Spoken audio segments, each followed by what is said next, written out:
Part 1 में जो आपने देखा वो जाके पार्ट 1 में फिर देख लें। रिकैप वाली भसड़ यहाँ नहीं मचती। धन्यवाद। अब वो छोटी लड़की आजाद को अपने स्कूल बुलाती है क्योंकि वो एक सब्जेक्ट में छोड़ के सब सब्जेक्ट में फेल हो गई। जाहिल। तो आजाद स्कूल जाता है उस लड़की का पिता बन के पेरेंट्स टीचर मीटिंग में साइन करने। तभी स्कूल में उसकी मम्मी आ जाती है और वो मम्मी नर्मदा जी रहती है। व्हाट अ सस्पेंस मादर।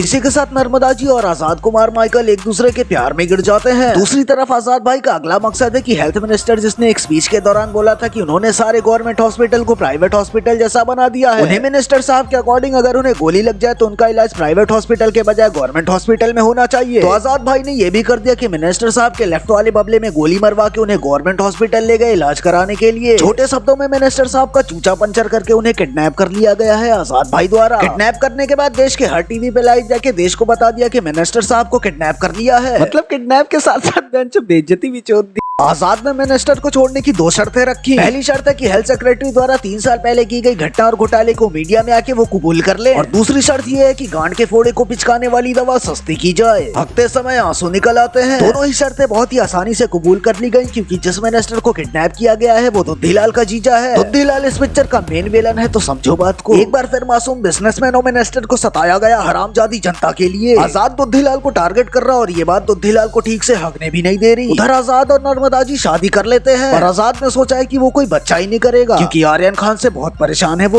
शादी की ही रात को नर्मदा जी को आजाद की सच्चाई पता चलती है और नर्मदा जी आजाद के लेफ्ट वाले बबले में गोली मार देती हैं। आजाद भाई को मिनिस्टर का कर्मा चौथ गया। तभी दुद्दीलाल के गुंडे आजाद के घर पे हमला करके उन दोनों को किडनैप करके उठा लेते हैं।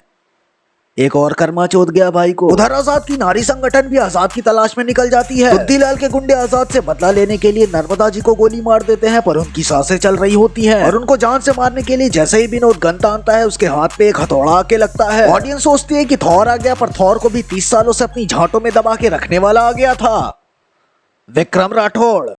सुबह सुबह बिना ब्रश किए मुठ मारने जाता हुआ मैं। ये नहीं डालना था, ये पता नहीं क्यों डाल दिया। हाँ तो विक्रम सबको मारने के बाद आजाद के घायल खूनी भटूरों को ले जाता है उनका इलाज कराने। नर्मदा जी का निशाना बहुत सटीक था। अब दुद्दीलाल का दूध गर्म हो चुका है। देखना ये है कि अब दुद्दीलाल करता क्या है। मुझे तो पहले से ही पता है, मैं तो बस बिल्डअप बना रहा हूँ। इंडिया में अपने इलीगल बिजनेस को शुरू करने के लिए उसको अपनी सरकार को जिताना पड़ेगा और उसी की फंडिंग यहाँ मांग रहा। और डार्क नाइट राइजर्स 50% देने को तैयार भी हो गया। तभी दुद्दीलाल को पता चलता है कि उसके भेजे हुए गुंडों में से एक उसके भाई के अंडरग्राउंड टनल में विक्रम राठौड़ ने थूक फेंक दी खखार के। उधर नर्मदा जी प्लान बनाती हैं कि वो आजाद की मासूम बीवी बनने का नाटक करके वो आजाद की करंट लोकेशन और बाकी बचे उसके 3 मेंबर्स के बारे में जान लेंगी। आइए जानते हैं आजाद की कान गरम करने वाली दर्द भरी दास्तां जहरीली आवाज में। और प्लान के अकॉर्डिंग नर्मदा जी को आजाद के बारे में उन कन्याओं ने सब बता दिया। जैसे विक्रम राठौर आजाद के पिता हैं। विक्रम आर्मी के जवान थे और पाकिस्तान के टेररिस्ट ने आर्मी के कुछ जवानों को कैप्चर कर लिया था और उन्हीं को रेस्क्यू करने का काम विक्रम और उसकी टीम को दिया गया। रेस्क्यू करते टाइम विक्रम और उसकी टीम की गोलियां जैम हो गई जिसकी कीमत विक्रम की टीम को चुकाना पड़ा अपनी जान देके। जो गन्स जैम हुई थी उन गन्स को मैन्युफैक्चर और सप्लाई करने का काम दुद्दीलाल की कंपनी ने किया था। फिर विक्रम ने दुद्दीलाल की कंप्लेन हाई कमांड में कर दी। इतना सब कुछ होने के बाद दुद्दीलाल की कंपनी के सारे कॉन्ट्रैक्ट होल्ड पर कर दिए गए और अगर दुद्दीलाल गिल्टी पाए जाते हैं तो उनकी कंपनी को हमेशा के लिए ब्लैकलिस्ट कर दिया जाएगा। दुद्दीलाल की दुद्दी छोड़ के सब लाल हो गई। उसी दिन रात को विक्रम के घर पे हमला हो जाता है और विक्रम अपनी बीवी को बचाते बचाते प्लेन से खाई में फेंक दिए जाते हैं।